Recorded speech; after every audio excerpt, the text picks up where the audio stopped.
What's going on, people? We are Tottenham TV. Welcome back to another Tottenham update and a few little things to get into today. And the first one I'm going to be speaking about is Gian Piero Ventrone, the Marine. I'm sure you've seen his picture around all the different updates around the training camp in South Korea, and as well last season you probably would have seen him banded about as well. But I've got a few excerpts of a few different articles that I want to read to you, because there's some really interesting stuff surrounding him. He seems like a bloody hard taskmaster. First one says Ventrone was called the Marine, and the training camp he ran for Juventus was as secretive as Abu Ghraib's prison, and according to some who work there, the methods used were almost as torturous. Ventrone dispatched the rulebook when he went about conditioning the Juventus team, which reached the European Cup finals, 3 European Cup finals in a row. Deschamps played in every single one. Players would be worked hard in the day after an important game, as they were in pre-season. They trained with rock music in their ears, and some reported that Ventrone took pleasure in putting players through the intensive suffering of his regime. The players appeared to benefit. Vialli took on a different, more muscular form, while the slight Alessandro Del Piero transformed into a bulkier model.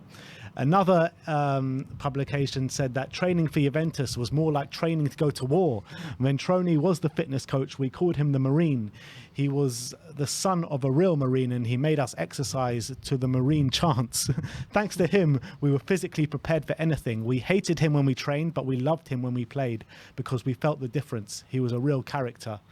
And the last one says that one of Conte's fitness coaches, Gian Piero Ventrone, is notorious in Italian football circles and was nicknamed the Marine by Juventus squad, which did include Antonio Conte in the 90s.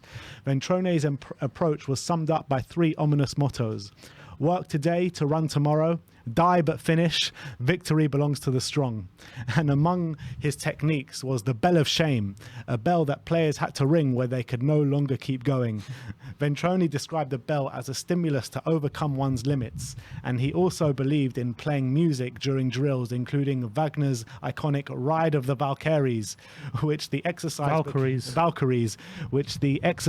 became particularly intense. Vialli became so enraged with Ventrone, he once locked him in a cupboard and called the police. So that is what we're dealing with at Tottenham Hotspur right now. Absolute nutter, this guy sounds like. But look, if he gets him to a better shape, which is probably why when you hear all these things like Conte's methods aren't sustainable and all this kind of stuff, maybe this has something to do with it, because if you're getting treated like you're in prison every summer, it probably gets tiring after a bit. But and you could see that with the things that they were doing in training session yesterday, yeah, that was definitely down to him. 100%. And maybe they'll be a bit more they would have been a bit more disgruntled about it had it not been an open training session. They can't exactly be openly what's called they can't openly go against him, but this guy clearly he knows what he's doing, but he also sounds like someone you don't want to get on the wrong side of as well. And look, it's no secret, every team Conte's gone into, and I think he's been there every time, like they all get better and they clearly get fitter, and especially in the short term it does wonders, but there has always been question marks about the long term, and maybe that's got something to do with it. But I don't know, maybe I'm reading too much into it. But having said that, people do say that with Conte, that he's not there, players can't hack it for the long term, but he's never left the club because of it. He's always left the club because of clashes with the board. Yeah, he's never actually left the club because teams run out of steam. You could argue Chelsea did, but that was, he went head to head with Abramovich, how he wanted all these players, and they got the Zappacosta's and Moratas and people like that. And he got disgruntled because of that, is what I remember happening. And Morata for 70 million. But apparently, I don't know, I speak to other Chelsea fans and they say he got too much control. That was the problem that summer, which is interesting. But anyway, that's by the by. I think maybe, you probably are right. But this guy, I'm glad he's part of our team. I don't want to be facing a team trained by this guy, that's for sure. But I'm sure the players probably want to kill him during the training sessions. But look, hopefully it'll benefit them during the season. It's going to be a long, grueling season. And maybe the thought is, when it's so tough that when you get to the games, it seems like a breeze. Yeah, let's hope so. But I've never seen the squad so dead than it was yesterday. Even under Pochettino, when all the players spoke about how hard Pochettino's pre-season is, we never saw stuff like that before. No, never. We didn't see images of it anyway. These guys have been worked to literally they can't stand anymore, especially in that heat as well. They had 2 hours. They had like nearly an hour and a half intense training. Then they had to do like 40 laps after, like crazy. But there's a method to the madness, I hope. Yeah, I'm sure it there seems is. to be. And let's talk about more methods to the madness. And Spurs have hired a set-piece specialist in Gianni Vio. Vio, 69, joined Spurs from the Italian national team, where he helped the Azzurri to win last summer's European Championships. The former banker was previously worked for a host of Italian clubs, including Fiorentina, AC Milan, and also Brentford and Leeds. He claimed to have nearly 5,000 different set pieces in his repertoire, and his latest in a growing number of specialist dead ball coaches in the top flight. I believe Arsenal took on a set piece coach last year, Chelsea as well, and Spurs have been terrible at set pieces for a number of years now, and I think it's about time that we got some specialist set piece coach in to help us. And I saw another article with him a couple of weeks back saying that he expects his team to score at least 15 goals from set pieces a season. Damn right. I think we did improve just in general a bit when Conte came in, but still, especially defensively, we were still lacking. I don't know. I was looking into a bit of his history. Obviously, he was at Fiorentina in 2012, then AC Milan in 2015, Brentford in 2015-16, then Leeds, then Spal, Cagliari, then Spal. And I was looking at the amount of goals they score and concede from set pieces while he's at the club, and it's quite interesting because when you go to how many goals they score, they're near the top most of the times, either like top 5, 6. Fiorentina, when he was there, were actually best in the league, so they scored over 20 goals from set pieces. But interestingly, I don't know why this is, but when you go to goals conceded, they're also fairly near the top.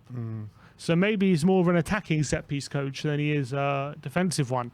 But clearly his methods bear fruit, and hopefully he helps us, because we definitely, especially direct free kicks, we barely ever test the keeper. We really struggle with that. Crosses in the box, corners, we barely get joy from, so we do need help with that. And we have good players who can have good quality. Son has good whip on his on his crossing and shooting and stuff like that. We need to make use of, like Kane. Like, everyone keeps saying he has to come off free kicks, but there must be a reason he keeps taking it. Like, he must be banging them in training or something, because why does he keep taking it? What's going wrong there? Maybe he can help sort that out. Kulusevski, he's got a sweet left foot. We've got players with quality, so hopefully he can. And now we're very physical. We've got very tall players as well now with all these new signings and stuff. So there's got to be a way he can sort of help with that. Yeah, shame he never came in when Eriksen was taking our corners. That's for sure. Yeah, I'm hoping to see a lot more goals from corners and free kicks and stuff like that. So happy days that we've brought him in. Let's talk about Antonio Conte now, as he had his first press conference of the season out in South Korea with Sonny by his side. A few interesting things were said, but I'm going to talk about the signings that he was talking about. And he says he's very happy with the business that Tottenham have done so far this window. Ali Gold was asking him about it, and he said about more signings. He says, we'll see.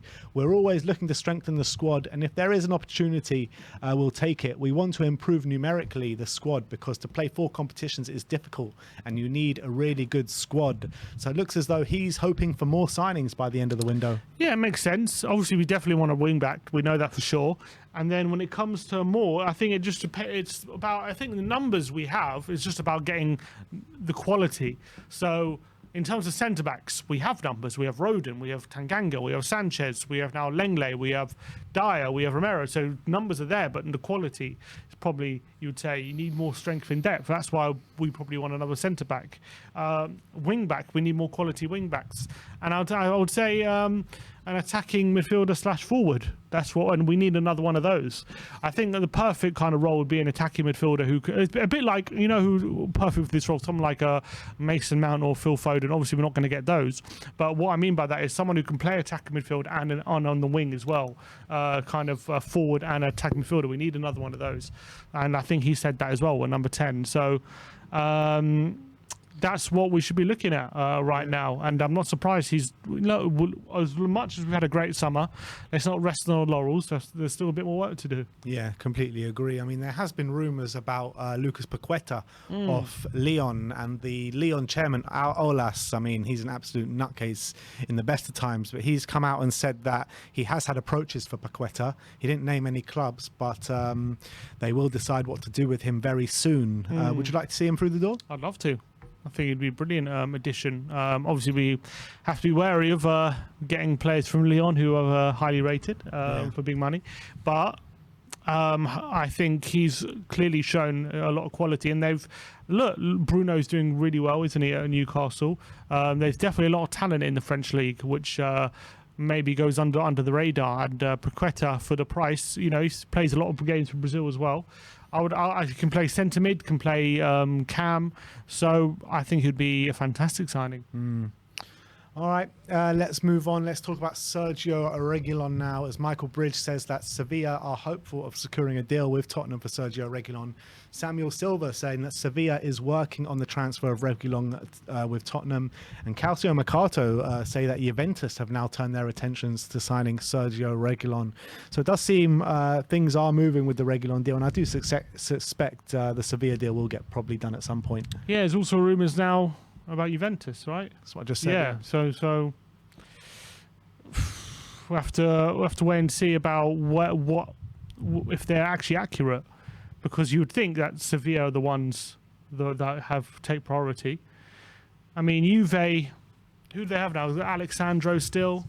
I'm not sure if they're really going to be that interested, unless we get a bidding war going, which would be good. But Sevilla, I think he'd be comfortable there.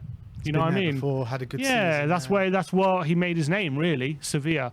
So I don't know. The Juventus links are a bit tenuous. Maybe just to rush Sevilla into a transfer potentially. But I think he would do well at either club, to be fair. Yeah, but Sevilla makes more sense. It does make more sense. I don't know if he would be a star at Juventus, like he could potentially be at Sevilla.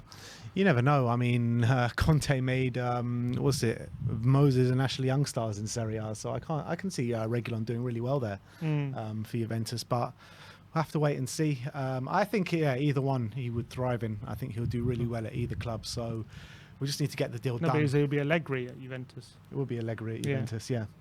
I know Conte's at Spurs. Yeah. Look, I think either way, whether it be under Allegri, it doesn't really matter. I think that he would do really well in the Italian league. I think it suits a team. I think he suits a team who's a bit more. I don't know. I feel like Juventus, the way they play, I don't know if he'll be. I think he might make too many mistakes for them. I feel like with Sevilla, he might be a bit more comfortable there. But either way, I'll just be happy if clearly we're intent on selling him. So either club, just get his best deal possible. Exactly. And last but not least, Jed Spence, this never-ending Jed Spence saga. Sky Sports say that Jed Spence wants to join Spurs, but he is not part of Borough's training camp as talks continue between Tottenham over a potential transfer. So he's been left out the Borough training camp. You would expect a move is imminent, but you just don't see this deal progress at all over the last 2 months. We now have re-entered advanced talks, and they exited and then re-entered advanced. I remember that was that one window where we got so many players to leave their squads, but we didn't end up signing any of them. I remember that. I can't remember which window that was. I just hope Jed Spence isn't a repeat of that nonsense.